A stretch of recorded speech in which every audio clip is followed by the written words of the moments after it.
Good day, everybody. I'm your host, Daniel Pilarta. And right now, we will be continuing on our subject on the doctrine of sin, otherwise known as hamartiology. From our past lessons, we have dealt with the meanings of the terminologies about sin, and particularly, we already had taken up the subject of the original sin, our first part of the three-part classifications of our study, this particular book. So after the original sin, right now we will be focusing on the actual sin, which is our second part, and the last part, which is the third part, would be the penalty and the state of sin. So focus muna tayo dito sa actual sin.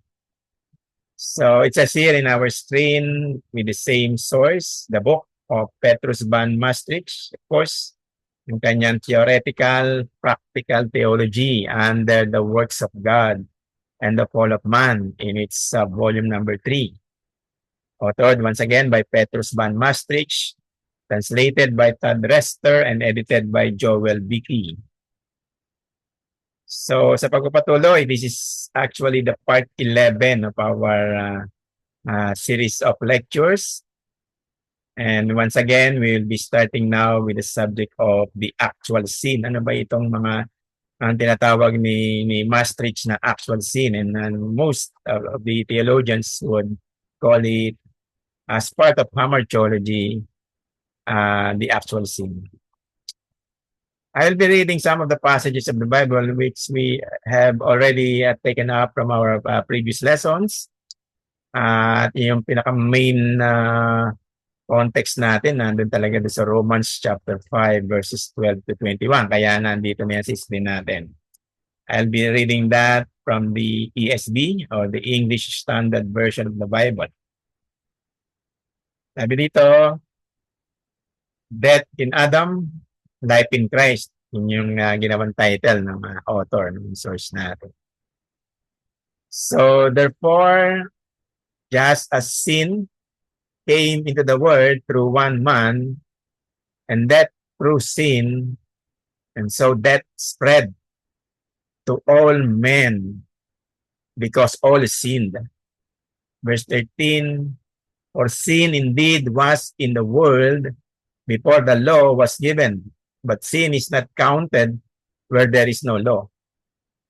Yet death reigned from Adam to Moses, even over those whose sinning was not like the transgression of Adam, who was a type of the one who was to come. But the free gift is not like the trespass, for if many died through one man's trespass, much more have the grace of God and the free gift by the grace of that one man, Jesus Christ, abounded for many. Verse 16, and the free gift is not like the result of that one man's sin. For the judgment following one trespass brought condemnation, but the free gift following many trespasses brought justification. For if, because of one man's trespass, death reigned through that one man, much more will those who receive the abundance of grace and the free gift of righteousness reign in life through the one man, Jesus Christ. Therefore, as one trespass led to condemnation for all men, so one act of righteousness leads to justification and life for all men. For as by the one man's disobedience, the many were made sinners, so by the one man's obedience, the many will be made righteous. Now the law came in to increase the trespass, but where sin increased, grace abounded all the more. So that as sin reigned in death, grace also might reign through righteousness, leading to life through Jesus Christ, or rather leading to eternal life through Jesus Christ our Lord. Now, we will continue reading some of the passages in connection with our previous study on the original sin. And of course, this would entail the whole subject matter, those particular passages that we have just read. Okay? So, alam niyo ba yung sin, kaya natin pinag-aaralan, of course, from my own opinion, point of view ko lang, is not really, in fact, not to magnify sin in the life of a person like us. It is not to make sin very much exciting, very much has its own way of glorification. We do not magnify and glorify sin. Actually, in fact, because of sin, if sin has its negative aspect, and there are many, there is actually what the theologians would call some form of positive aspect when it comes to sin. At ito ay patuloy natin madidiscover as we go along with our study, this series of lectures.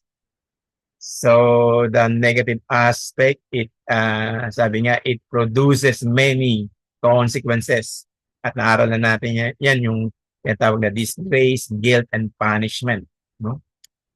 So, but it has also its positive aspect because of those particular sin was not magnified, and in fact, on the contrary, the glory of God was manifested. So, but not, to exalt sin above all, not that we should love sin and would continue to go on sinning, but because of that particular sin, it has its many consequences, the glory of God was manifested. So it magnified the Lord Jesus Christ. It in fact magnified the glory of the triune God, God the Father, God the Son, and God the Holy Spirit. Alaman natin yan, no? Kung ano ba ibig sabihin ng author.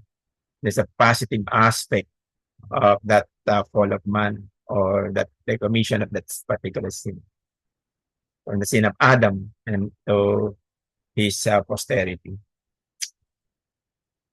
Exciting talaga, no? Patutuloy natin yung ating pag-aaral. Sa Psalm 32 verse 5, nakalagay doon that I acknowledge my sin to you and I did not cover my iniquity. I said, I will confess my transgressions to the Lord, and you forgave the iniquity of my sin.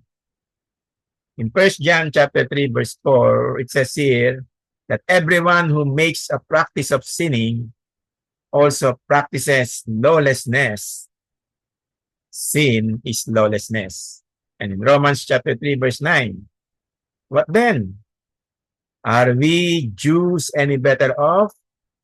No, not at all. For we have already charged that all, both Jews and Greeks, are under sin. Now, ito yung ilan sa mga passages of the Bible na talagang very much related sa subject of sin. Romans chapter 3, paborito ko po itong mga passages nito eh. At lahat naman siyempre ng ating ang nakasulat sa Biblia ay paborito natin supposedly. Okay, in Romans chapter 3 verses 10 to 23, it says here that in verse 10, as it is written, there is no one righteous, no, not even one. There is no one who understands, no one who seeks God. All have turned away. They have together become worthless. There is no one who does good, not even one. Their throats are open graves. Their tongues practice deceit. The venom of vipers is on their lips. Their mouths are full of cursing and bitterness. Their feet are swift to shed blood. Ruin and misery lie in their wake, and the way of peace they have not known. There is no fear of God before their eyes.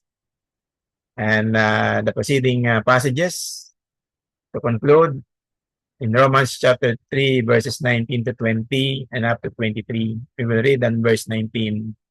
Now we know that whatever the law says, it speaks to those who are under the law, so that every mouth may be closed and all the world may become accountable to God.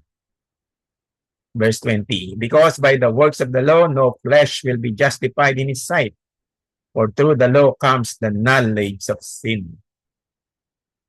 Romans chapter 3, verses 21 to 23. But now, apart from the law, the righteousness of God has been manifested, being witnessed by the law and the prophets, even the righteousness of God through faith in Jesus Christ for all those who believe, for there is no distinction. For all have sinned and fall short of the glory of God. Now, I would like to end this part 1 of our study on the subject of the actual sin. This is part 11 once again. And we will continue on with our parts 12, 13, and following, discussing the main issues and concern about the actual sin. I hope you are enjoying our study, and I will be seeing you, Lord willing, once again for our next discussion. God bless, and to God alone be all the glory. Praise God.